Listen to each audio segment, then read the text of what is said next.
So people are going to filter in. Give it a minute. I'm going to move my little screen because you can see part of my bed.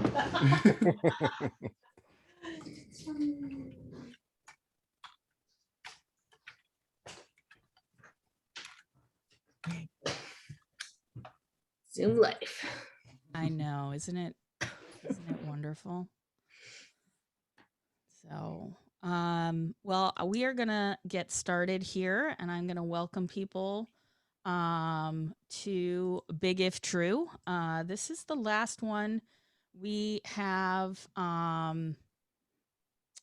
scheduled for right now. We are going to be exploring potentially moving into a podcast format because everybody's got a podcast, and that's just how these things work. Or continuing not super regularly, but as needed with the Big If True seminars, which is to say that it's nice and I love it, but also Zoom is a lot sometimes, and sometimes it's just fun to hear each other. I am Joan Donovan, which is the research director at Harvard Kennedy Shorenstein Center on Media, Politics, and Public Policy. And today I am over the moon to talk about playing with fireworks, the aura of illicit data. And I chose this title based upon two of our guests' recent piece, which we will talk about in a minute. But we all love to play with fireworks. We do. But at the same time, they're pretty dangerous. And one of the things that we've started to realize, I think, is a field of people that do research on the internet or do journalism with the internet as a beat, or even in civil society activists working on the question of privacy. We're all starting to realize how difficult it's going to be to rein in some of these what would have been called big data projects or big data platforms in order to try to understand and get better hold of what are the rights and responsibilities both of citizens and companies in this moment, and exactly how much data and power are we giving over when we structure our technical systems and our internet in the way that we do, where we reveal so much more about ourselves than we possibly even know, just by virtue of interacting with apps on our phone, for instance, or walking down the street past what you think is a telephone pole, but is also a license plate reader and is taking in some of your biometric information. There's just so many ways in which we become digital, even as we try to avoid it. Me and Brian Friedberg have made an argument, an article called On the Internet, Everyone Knows You're a Bot. This idea that we are now at the point of data collection where most platforms, even if you try to remain anonymous, are going to know who you are because of the way you move around the internet. To remain anonymous online at this point requires you essentially to get a clean machine, never to sign in from home, never to log into any of your other accounts while you're on it. It's not even enough to just run something like Tor, the onion router, in order to try to maintain anonymity. It's much, much harder to do. And as a result, we're in this predicament where we both want to know more about disinformation and bad actions online, foreign influence operations, bots, spams, hoaxes, grifts, all of that, while at the same time, we don't want all of that kind of information collected about us as individuals, because that is also, to say the least, a way in which individuals or others may end up being caught in one of these very large and bulky surveillance apparatuses. And I think it's really important for us to understand that we should not, and I hold a very different position in this field as a researcher. I don't preference the needs of researchers over the privacy of individuals. So there's all these questions about what data would be nice to have that actually conflict with this you know, well, not with, they conflict with the values that we hold as people who want to protect human rights and want to protect people's ability to communicate openly and freely. And so those kinds of things are at odds with each other. And so I'm very proud today to bring together a panel of people who've been thinking about illicit data, which is to say that there's a lot of things out there that are not illegal, but the sheer fact that they are legal to collect doesn't necessarily mean they are ethical or in our best interests. And so we have today Dr. Chris Gillard is a writer and a professor and a speaker. He's also a fellow here at the Shorenstein Center, and his scholarship concentrates on digital privacy, surveillance, and the intersections of race, class, and technology. And he's written in the New York Times, or he's been featured in the New York Times, WAPO, Wired, Chronicle of Higher Ed, and Vice.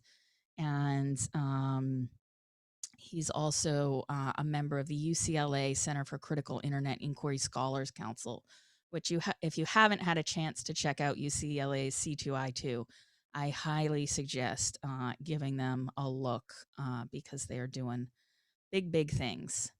Our next panelist, of course, for people like me, need no introduction. Julia Angwin has been really canon in the study of internet shenanigans and all things data since she led investigative teams at ProPublica and the Wall Street Journal. We're not going to hold the Wall Street Journal against you. You're allowed still to play ball here, which is to say, actually, the Wall Street Journal, they did a really big and good thing, I think, during the moments where we were most afraid our election would be toppled. They were ones who refused to take the bait on the Hunter Biden laptop. So good on them for that. And she's the author of Dragnet Nation, A Quest for Privacy, Security, and Freedom in a World of Relentless Surveillance, 2014, which means she wrote the book probably in 2012, which means she's been on it for plenty of time.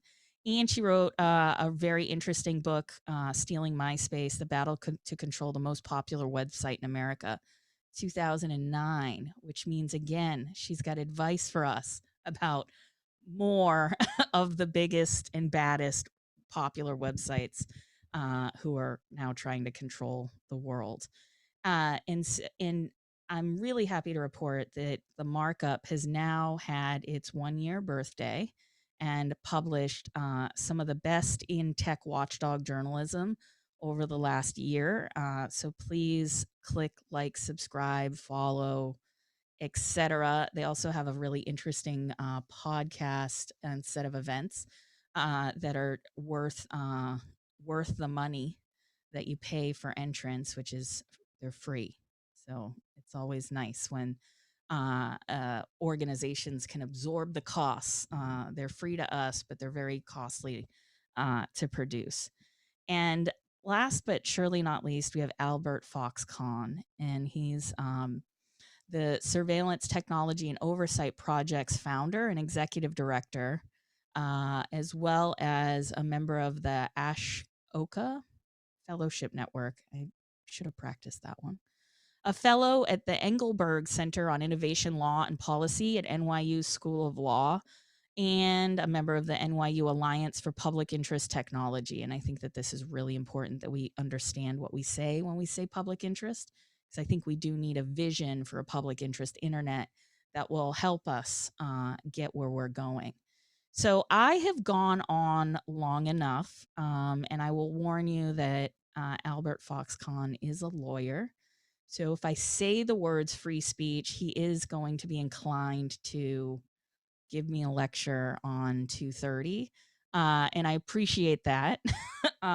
But for me right now, 2:30 might be off the table. I want to think about with you three as an opening, where are we in the conversation about data? And I want you to spitball here. I don't want any canned answer. This isn't an inquisition here. Like, when people even say the word data to you, and I'm sure it puts a pit in all of your stomachs in a different way, what are the feels there? Chris, we'll go to you since I know you've got a lot to say. Well, if you're asking what the feels are, uh, Mhm. yeah, I start to cringe, I guess, is the feel. Um, I think we're at an interesting space because a lot of stuff that was sort of inside baseball for a lot of people, I think is now becoming more common. There's a lot more awareness of some of the practices, at least sort of as I understand them, that people who aren't necessarily in the field, aren't um, specialists in privacy or surveillance or journalists or researchers, are now starting to think and talk about these things in some ways that I hadn't recognized before. So in that regard, I think we're in a better place than we have been for the last 20 years. But that's just me.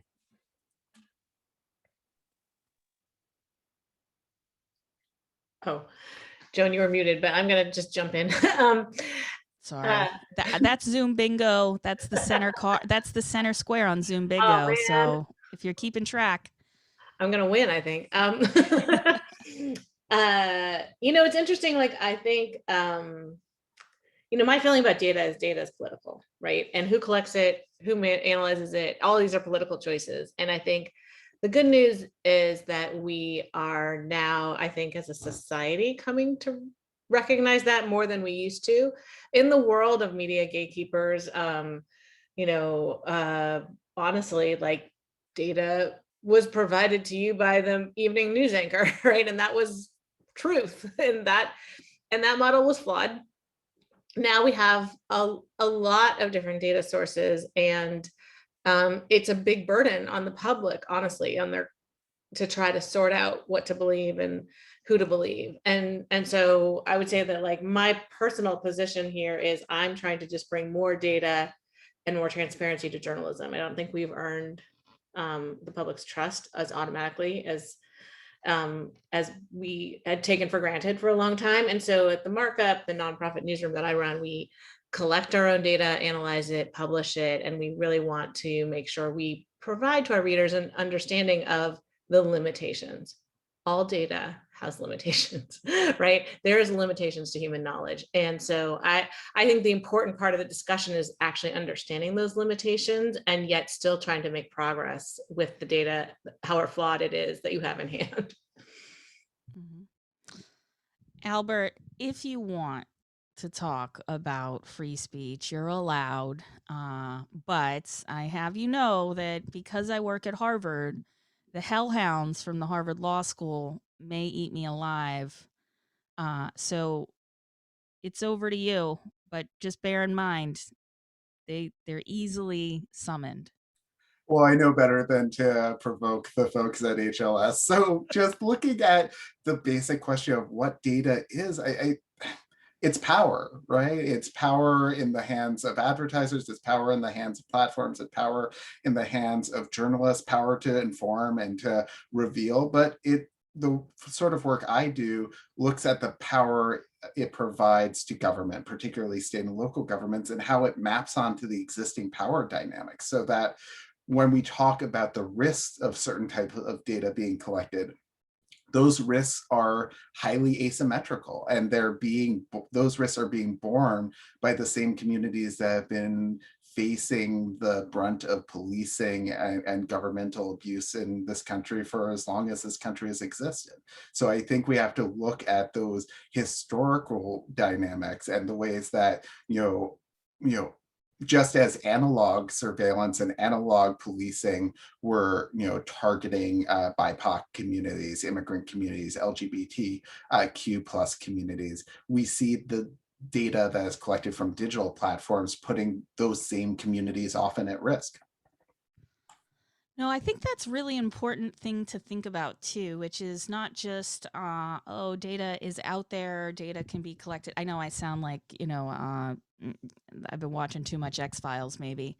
The truth is out there, the data is out there, there are things to be collected. And I think sociologists are largely to blame for some of the ways we think about data in the public because it wasn't even until the 1970s that sociologists realized that social science research had ethical dimensions and needed to be thought about as a way of making knowledge about people. And one of the ways that that happened was because there was this, I won't bore you with the details, but there was a book about jazz musicians, and it talked a lot about marijuana use, and which was highly illegal then. And the jazz musicians happened to be Black people, surprise, right? And it created a conversation about, well, what does it mean to publish studies where your research and your data is good, but you haven't really thought about this dimension around making knowledge about someone and what kind of risks they then face as a result of that. So let's think about the risks that some people might face based on relatively benign kinds of data collection. And Chris, I know that you've been steeped in this, thinking about what does it mean when someone's just walking by another person's house and their data is picked up. Well, guess I shouldn't say their data, their likeness is picked up all along the way. Like if you could take us through a stroll through a neighborhood or through a workplace or somewhere where you may not even realize that you're being digitized and datafied, and describe some of the potential um, pitfalls or harms that might come of someone when we're not really even, we don't really think about it overtly. It's more happening in the background. Well, Joan, I'm gonna push back a little even with the question, because you said benign data collection. I'm And, triggering you. I get although it. I get it. yeah, I mean, maybe you did that on purpose. If I had my Mm, camera on, you'd see me wagging my finger at you. I know. Uh, I know what I'm doing. I mean, just bouncing off what Julia and Albert both said, right? Both that data is power, and that power is often exercised more enforced more on marginalized communities. I would assert that there's no such thing as benign data collection. Tell me And that, more. yeah, well, I mean, to speak to the question you talked about, and apologies in advance because I always have to use examples like Ring doorbell. But as people are walking down the street, whether you're captured by a Ring doorbell or um, any variety of cameras that might be on people's property or on telephone poles, shot spotters, like all these things, as you get ingested into that system, there are all these ways that power gets enacted upon you, even if you are minding your own business.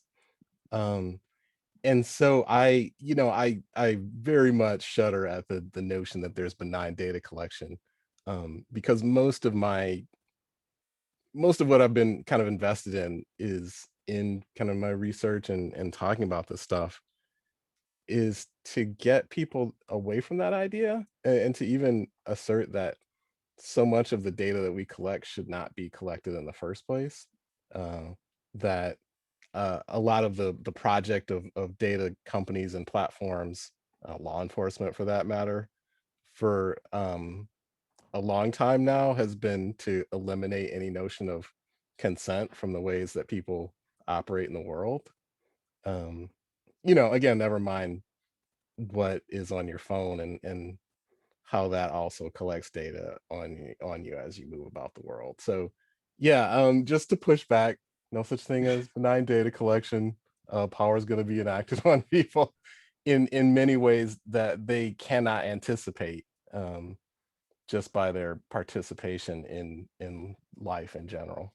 And, and if I could just quickly add an example that comes to mind, I want to point to the research from Georgetown Center on Privacy and Technology, where they tracked how Immigration and Customs Enforcement, ICE, was using utility company records in order to deport undocumented individuals, to break up mixed status families. And with Ring doorbells, it's sold in the first instance as surveillance tech. It's sold as a way to spy on the people around you. But what we see is this ecosystem where any data point, just like Chris was saying, no matter how seemingly innocuous it is when it's first collected, maybe the person who's collecting it up front isn't going to use it for a malicious person, but what about the person they share it with or the person they sell it to? No, and I think that's such an important question because I often get asked, you're a researcher, what kind of data do you need? And I'm like, you can't assume all researchers are going to behave the same way. I mean, one of the things that how we ended up here kind of question around Cambridge Analytica is because researchers were using a platform in a way that the platform had not set up guardrails to guard against. You guys can tell that I've been drinking water today, not as Red Bulled up as I should be.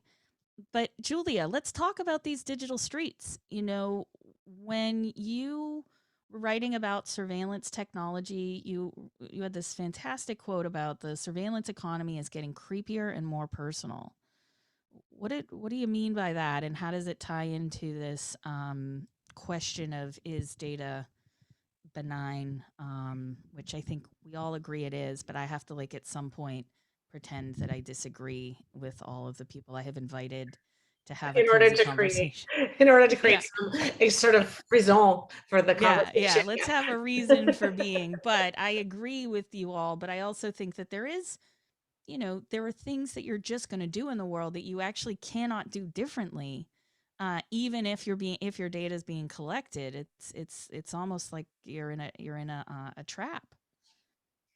Yeah, I mean, look, in my book that I wrote in 2014, Dragnet Nation, I tried the sort of premise of the book was me trying to extract myself from what I call dragnet surveillance, indiscriminate surveillance. So the idea being that people, I wasn't sort of objecting to the idea that if somebody wanted to target me, like the FBI had actually proof that I was a terrorist, I wasn't trying to avoid that surveillance. I was trying to avoid the just being swept up into everything. And I went through all sorts of steps and ultimately came to the conclusion that it was pretty much impossible to be a human in the 20th century and protect your data, even with carrying a burner phone and using Tor and this and that. And that was 2014, right? And now it's all 3,000 times worse. And what is really sad to me is that it's not 1,000 times worse equally. Some groups are far more surveilled than others. One thing that is just more and more obvious to me is that there is going to be a class of people who aren't algorithmically sorted, and there will be some who are, right? And that is a really disturbing trend that is happening with all sorts of things, right? So people really high-end hiring is still headhunters, personal touch, and low wage work is algorithmic. You don't even see a person. The app hires you, the app monitors you, the app decides if you get to have a bathroom break, right? And so we're in this completely unequal world where one of the vectors of inequality is how dehumanized you are by asymmetric data collection. Mm-hmm. No, and I think that that's one thing that the Markup has been doing incredible work to get people to understand. And I think about the development of this field. I remember meeting you in 2017, and everybody was looking to you for answers to the next big thing, right? The fake news problem that we were facing, where there was this set of what we might even call pink slime sites now, but there were these actual fake websites that were collecting people's data, that were using algorithmic targeting on Facebook to get into people's news feeds. And at that time, the problem felt and looked different, as well as the capacities of these platforms to deliver certain kinds of content on demand, where different actors were able to masquerade or hide who they are. Of course, the canonical examples of the Russian IRA, as well as white supremacists pretending to be Black women online, as well as pretending to be Antifa. And one of the things, though, that I've loved about the way the Markup has risen to this challenge is not by getting in there and trying to play the same algorithms and trying to drive engagement as a matter of doing your journalism, you seem to approach it, with obviously with an intensity that I don't think anybody else can match in the field, but also with a practice in mind that has been forged through the time that you've spent in other newsrooms. And I would love for you to describe that shift in dynamic between where you've been and now at the helm of something that I think is truly like revolutionary for journalism to approach a single subject newsroom on tech accountability in this way, where you employ technologists but also don't let them just reach into the same old bag of tricks. You encourage them to innovate and to develop stories. And I'd love to hear more about that practice and process. And even if you want to explain a bit about the Citizen Browser Project to help people understand why you've landed in this space. Because I just every day I'm like, I hope there's something, I hope there's a new goodie, and so I've just been really proud to watch it grow and to watch you step into that very powerful role. So yeah, give us the Thank you. deep tea. What's Thank going you. on? Yeah, well, it was quite a journey to get to the I know founding it of was. Markup, as you know. But I would say like sort of one of the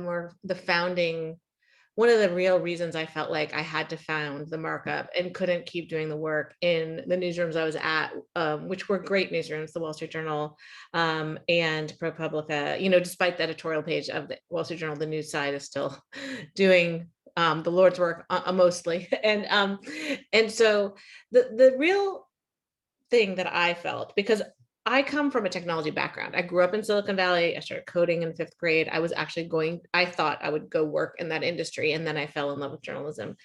And when I was in these newsrooms, and I basically felt that they weren't arming themselves with enough computational power. Like, journalists are outgunned. We're outnumbered. There's like 8 PR people for every 1 journalist.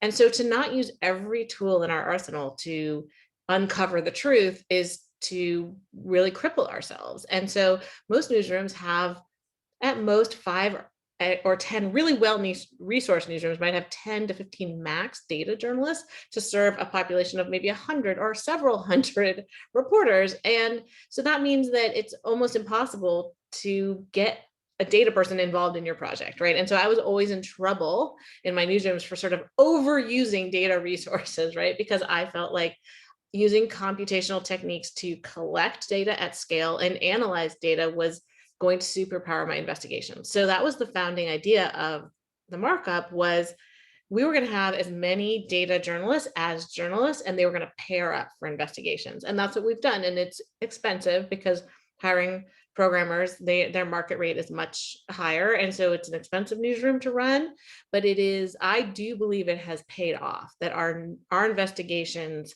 have extra power because we do the work of collecting and analyzing the data, releasing those data sets. I actually think that releasing those data sets and allowing them to be used by researchers, replicated, and used for policy debates, it really amplifies our reporting in a way that is different than like people who traffic in clickbait. Like, it's a longer tail, but I think there is more impact, even though we don't necessarily always get the massive clicks on our like how we analyze the data, stories that are like 8,000 words long. Mm-hmm. Well, thank you for that. And I lavish you with praise because I know right now this field is upside down and backwards because of everything that we went through in order to get more and better and accurate information into the world throughout November, which we thought the election would end, and then December, which we hoped the election would end. And then I think there's a pre-January 6th internet history and a post-January 6th internet history. And Chris and Albert, you both wrote a stunner of an article about illicit data that really made me think a lot about the difference between what's out there and what's possible and where you have to draw lines as researchers, as advocates, as journalists. And you made a very strong case for this argument about just because it's not illegal, that doesn't mean it's legal, right? It just means that it takes a long time for the law to catch up with technology. There's a lag there that we cannot, just hop over, right? It takes a long time to socialize policymakers and lawyers to what's happening in technology, and we know that from science and technology studies and all the wonderful work that goes into that field where I got my PhD in science and technology studies. So I got a little bit of a romance over there with that kind of work. But I'd love for you to comment on this line. Lawmakers, journalists, and the wider public must ask, is this data needed rather than can this data be useful? And I'd love for you to kind of wrap on that and give us an idea really about how do you draw those lines, even though the data's out there, like telecoms data, GPS data. We have a question from Mark Graham that basically asks a very similar thing about, well, what do you mean by this kind of illicit data, and where are the boundaries, or what are the questions people should be asking? Sure, I'm happy to talk a bit about this, and I know Chris will have a lot to add as well. I mean, I come to this conversation with a deep skepticism about the ability of the legal system to really answer a lot of these questions about how data should be used, because the First Amendment and our speech regulation doctrines are so clunky, and there's so many unintended consequences whenever you try to make it illegal to use data in a certain way, that I think that for something like this, and this was triggered by the use of geolocation data to analyze people who had taken part in the January 6th insurrection, that this is something where I would have a hard time imagining a law that would make it illegal for a journalist to do that, but that we need professional norms and we need limitations that prevent the New York Times from putting that on its homepage, because there are a lot of dangers. It normalizes the type of geolocation tracking that we're trying to block police from using every day. And I think this goes back to a fear that I've been writing about quite a bit since the insurrection, that because this was such a potent attack on our democracy and such a visceral threat to our country, that we would see it as excusable to use certain surveillance tools in response to this attack that otherwise would have seemed out of bounds. And that in reporting on the attack with this sort of data journalism that was using geolocation data, it was putting people at risk, both because of the individuals whose data was revealed in the article, but because of the broader way that this fed into the narrative that somehow we needed this type of far-reaching surveillance to find the people who attacked our Capitol, when in fact, the FBI has been able to identify the vast majority of those who took part with nothing more sophisticated than a tip line and a wanted poster. And so I think those are a number of the fears that came up, especially when we know there's going to be a broader debate in the coming months and years about whether these sorts of geolocation tracking systems should be outlawed altogether for police. So, Chris, did you want to add in any comments? Yeah. Albert was very thorough, but I'm sure you have a slightly different perspective. Yeah, it's super thorough, and I agree with everything he said.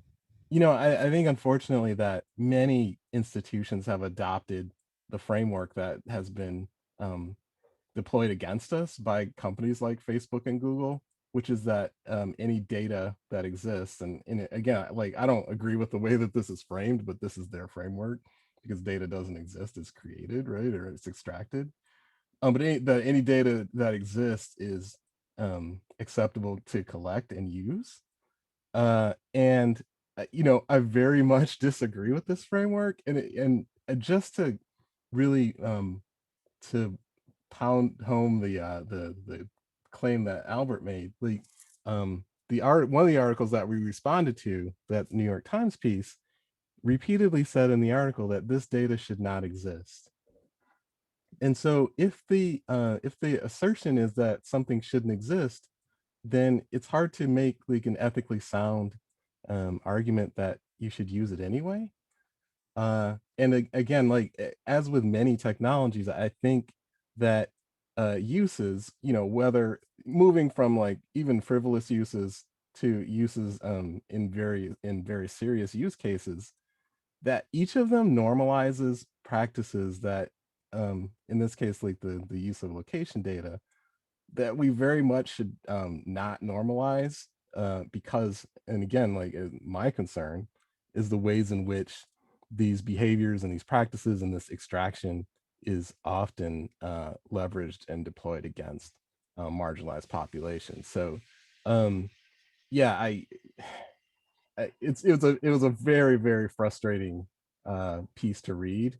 And so yeah, I can't stress how strongly I assert that like that some of these practices should not be normalized.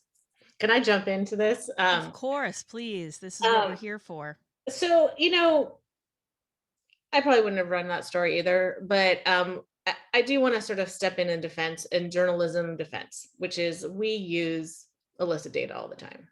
Snowden stole those documents from the NSA, and I support their publication, right? Not, maybe I wouldn't have chosen every single one to publish, but like that was in the public interest. And so I just want to make a slight distinction here, which is journalism. We do traffic sometimes in illicit data. And I think the question that we need to answer in journalism is it in the public interest? Is the public interest value high enough that it warrants us using it? The Parler data, in my opinion, did not meet that threshold, right? Like those people were going to be identified. They were already being arrested every day. Most of them were already caught. And so to me, that just doesn't justify using a data set that was collected clearly without the consent of the people in it, right? Of course, there's some technical way in which the terms of service allowed that data maybe to be collected, but no one opted into that kind of collection. And so I think the real question is whether there's public interest in the data. And I just want to throw in a defense here, which is like, yes, anyone here at this event who has illicit data, please feel free to bring it to my newsroom and we will take a look. Well, I do know that there's giant data sets circulating in let's just say the dark researcher circles that are, everything on Gab, everything on Parler, not just the January 6th Parler, but all of the things. And part of it is the data becomes possible because of the insecurity of the tech systems themselves, like the way they're built. And I also think we should make distinctions about breaking a terms of service is not breaking the law, right? And I know that the Markup has what is the T-shirt that I want to get, the scraping. Yeah, scraping is not a crime. We didn't give you a T-shirt? Oh, well, no, I didn't get a T-shirt. I would have been wearing it right now. I usually Okay. wear my media justice hoodie, but I would have been with you. Skateboarding is not a crime was definitely prominently. No, I know. I'm gonna say when I was a teenager. Oh, right. Skateboarding is not a crime. And that's what we modeled it after. Yes, we did model it exactly. after that. Exactly. And that to me, I think is important here is we're making distinctions about different types and kinds. And I do want us all to kind of grapple with this notion of what's in the public interest. And if I had another scholar here, it would have been Biella Coleman, who's written about anonymous and public interest hacks and the way in which we've come to know certain things about surveillance companies that are working in the background, collecting data, shuffling it off to different governments. There are distinctions to be made for sure. And I'm sure Albert wants to jump in. So please. Sorry. I want to jump in after never Albert apologize. too. So. Chris knows that I love arguments. So please, let's talk about it. Well, I think I wanted to respond to the analogy to Snowden and to Ellsberg. And I think there's a big difference when you're replicating, when journalism is augmenting the existing power dynamic between the state and the public, and when it's inverting it. And so I think with leaks, it's so crucial, because when you're publishing leaked government records, you're enabling individuals to sort of take on the broader power structure of, intelligence agencies, the Pentagon, things like that. But with the Times story, I think it's fundamentally different, because it was using the same tools that police are using to track individuals. And that way it seems to be perpetuating the same type of harms that we see with geolocation tracking. I think that context to me is very crucial. And I think with the scraping is not a crime, this is a tension I've talked to a lot of people about. 100% agree that no one should be prosecuted for violating terms of service criminally. But what happens when that's the exact same defense that Clearview AI, the facial recognition vendor, uses for why it's allowed to take all of our photos off the web and sell it to police as part of a facial recognition surveillance system? To me, it's problematic if we take too broad a defense of scraping, and in the process enable these tools that are going to have those sorts of harms. Okay, well, we're ready. I'm ready to fight. So let's do it. So the rules of the Terror Dome are great. 2 people enter, 2 people leave. Okay. I can't make you shake hands after, but I can set the ground rules. Thank you, Joan. Yeah. I disagree with you on both points. On your latter point about scraping. So just to be clear about what the Markup has filed an amicus brief in the Supreme Court case on whether terms of service violations should remain a criminal liability under the Computer Fraud and Abuse Act, and we believe that there should be an exemption under news gathering. And I think that we obviously think we have the arguments on our side, and I'm not the lawyer, right? My partner in crime, Nabiha Sayed, is a First Amendment lawyer who wrote our brief and can give you all the finer points on that. But I think that the courts should be able to distinguish between journalists, news gathering, and Clearview scraping everyone's photos off the internet and building a database for the police to use, right? And if courts can't do that, that's a failing of the courts, because there are many different activities that are judged differently based on who does them. Secondly, I don't agree with you about leaks, leaking government documents is somehow always benign. That is not true. So think about how WikiLeaks gamed the leaks of Hillary Clinton's emails during the election. Leaks can be gamed, and leaks are gamed, and leaks are constantly being gamed. And honestly, journalists at this point who just critically take any leaked document and write about it just because it's a government document are often playing into a political agenda and doing the bidding of somebody who they should think a lot more critically about. And so I don't agree with that. I think I think that you have to evaluate leaks very carefully in today's environment.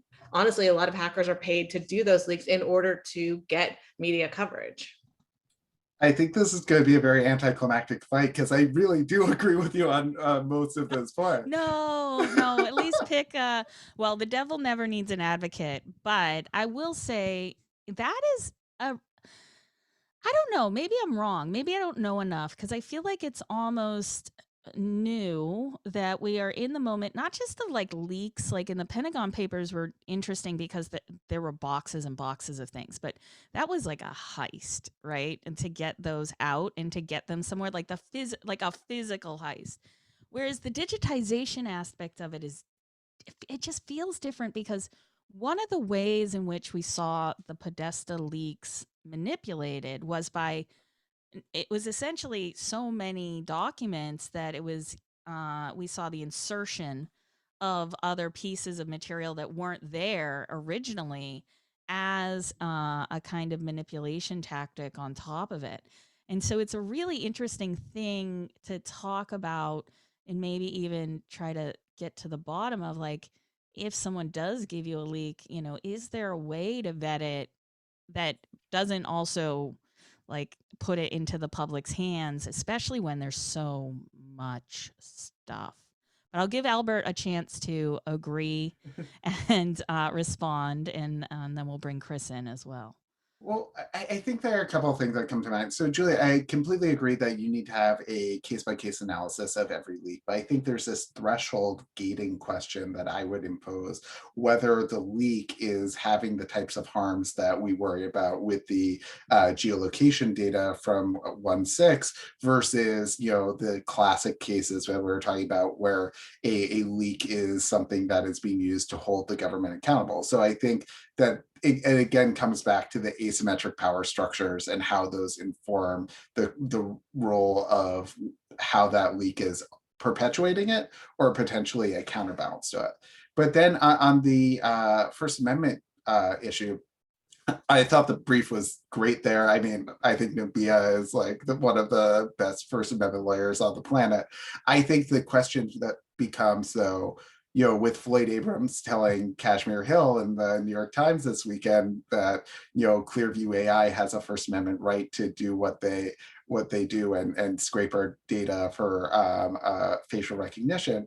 It's not clear to me that the courts are actually smart enough to tell the difference between the work that a journalist does in this area and the work that a surveillance vendor is doing. And, especially for the textualists on the court and the originalists, it's not clear that there's a historical hook there that you can really hang your hat on to divide those two. So I do worry that even though the briefs are saying that this is a narrow exemption for journalists, that it may inadvertently be fuel for the clear views of the world down the road.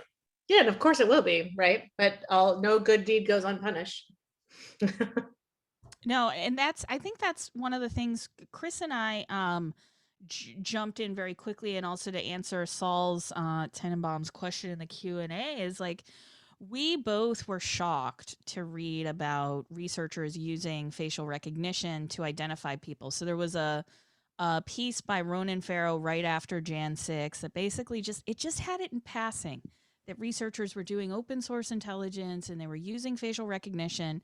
And when I reached out to some of the researchers in the field to say, are you doing this? They were like, yeah, but it doesn't help, right? It doesn't even work. And I'm like, but you're also okay letting people know or using this technology. Like, where do you stand? And so Chris and I kind of jumped in and wrote a piece for Slate, which I think, the Tori over there at Slate is really good at picking very provocative op-eds, which I think is a good thing to be able to do. And Chris and I jumped in and said, essentially, that the technology itself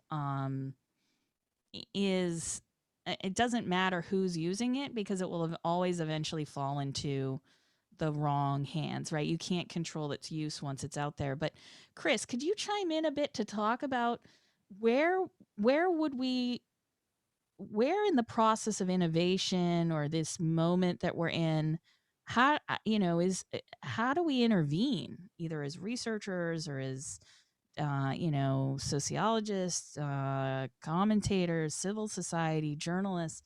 Like, how do you stop something like facial recognition from getting widespread adoption? Well, I mean, I think plenty of people have done work on this. Like I'm sure someone right now is typing in AI ethics. But I think plenty of people have done the work to think about. I mean, there's so many things, but for instance, to think about who. This is super simplistic, and I may regret saying this later on. But a question I ask is just who is going to be harmed, right? Who stands to be harmed? And it's not a question that many people start with. It's not a question that many people end with. Like, it's not a question that often is not part of like the research or gaming things out.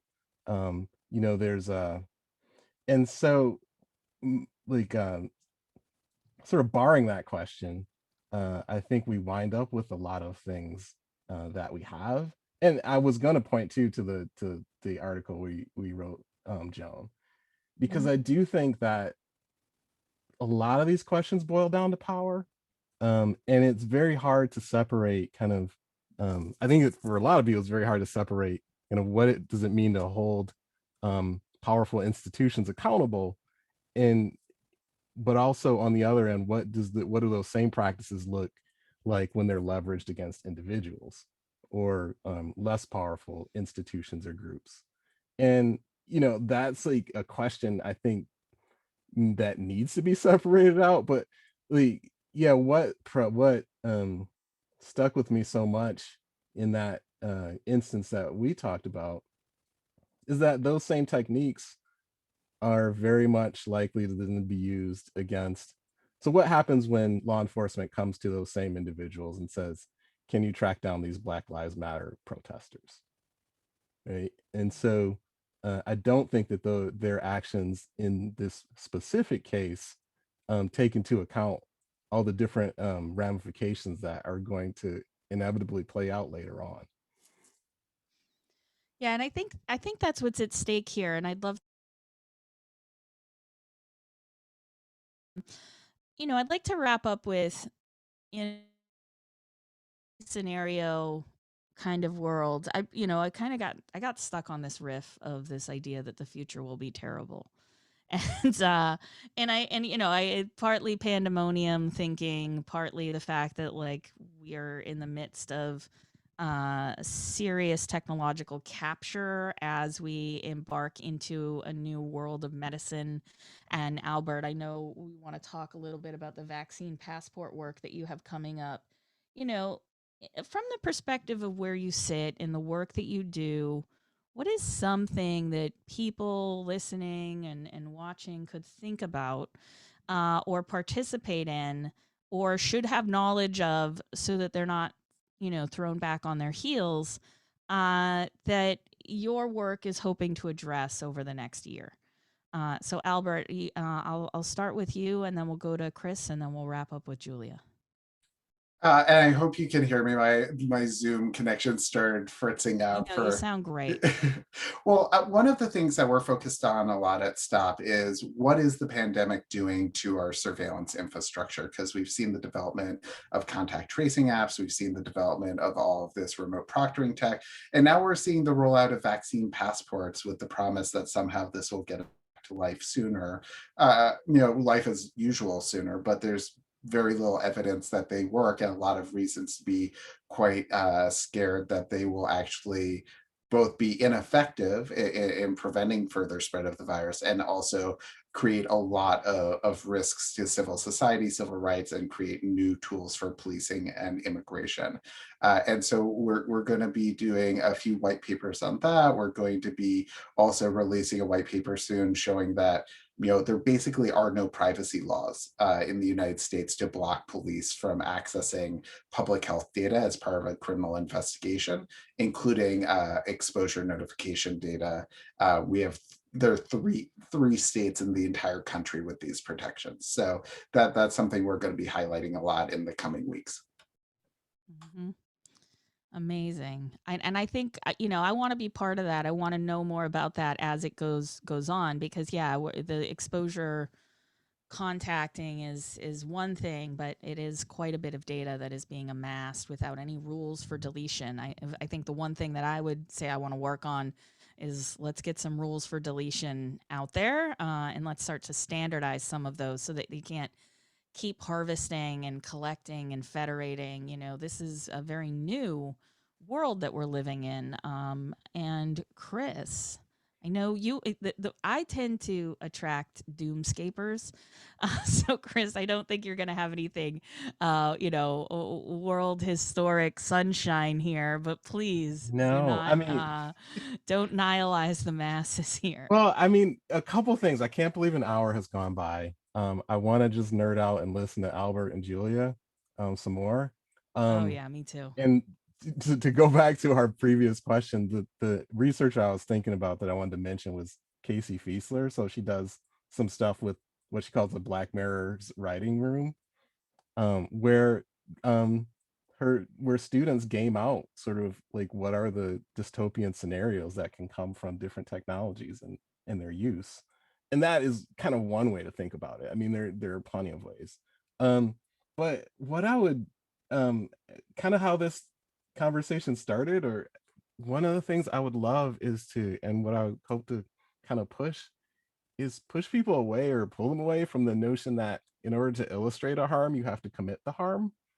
Um, whether that's in tech or in journalism, like I'm seeing a lot of like, we created a non-fungible token to see what happens, right? And I'm like, okay, well, I started a tire fire in a junkyard to see what would happen.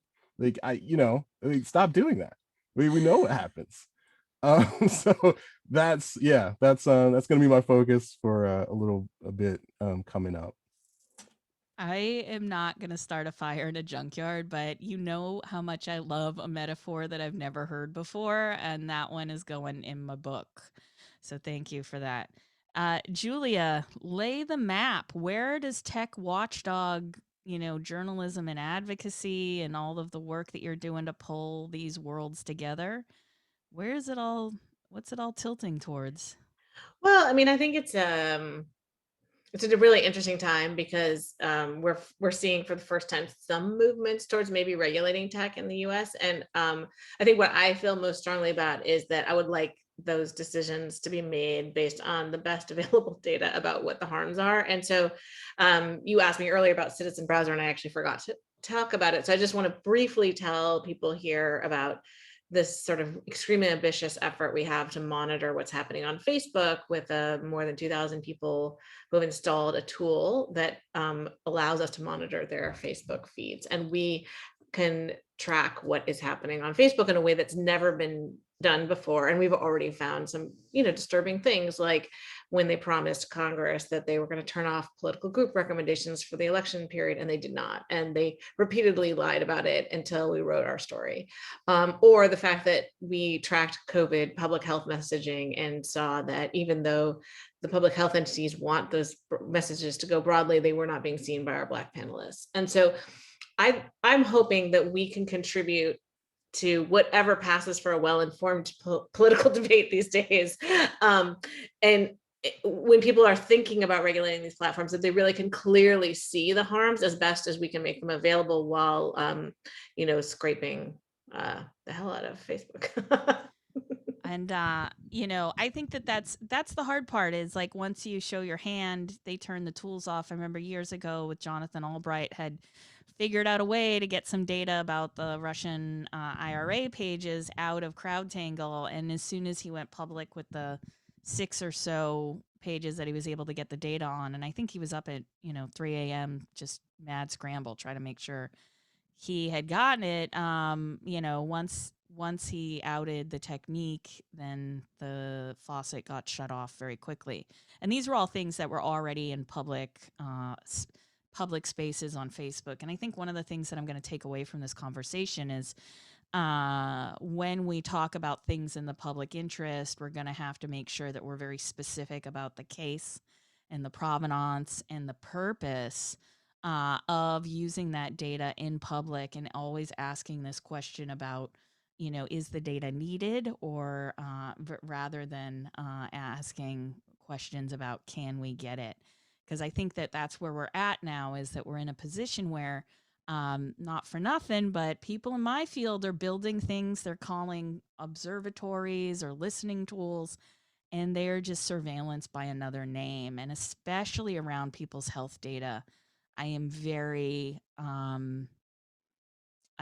cognizant of the fact that a lot of people are put into a bad position right now where they have to put some health information online just because of how confusing it is to make a vaccine appointment, just because how confusing it is to figure out how to do things at City Hall and whatnot. People are using open spaces online in ways where they're not aware of the risks, nor are they aware of who or what is scraping or listening or collecting in any for any purpose. And I think the Clearview AI example, and this goes back to some of the geotag data from years ago, where a lot of people don't know that their Instagram photos and their Facebook photos and their Flickr, all of it is ending up in these databases and are being leveraged as products, and of course, when the customer becomes the state, right? That's when we have a big red flag to say, okay, there's something else happening here. And I love the term surveillance vendor, Albert. I'm going to be taking that with me. But I want to say a big thanks to all of you for a wonderful conversation. I agree with Chris. It went by way too fast. If we were in Cambridge, I'd be taking you all out to Charlie's to keep the conversation going. And always, Shorenstein is an open door for any one of y'all to come in, kick it down, tell us we're doing everything wrong, and slam the door behind you, whatever you like, however dramatic it might be. You can tell I'm craving drama and fun. I tried, man. I tried to bring some drama. You got it. You got it. You got me amped up. I'm on the edge of my seat, literally. And like Albert and Chris are always up for a challenge, and that's why I was really proud of the conversation that we could have today, where we didn't all just sit here and say, "Yeah, it's all bad." Things are bad to a different degree. So I just want to say thank you, and for everybody else that was listening, I'll see you on the internet, and we'll keep chatting. Thank you. Thank you so Thank you. much.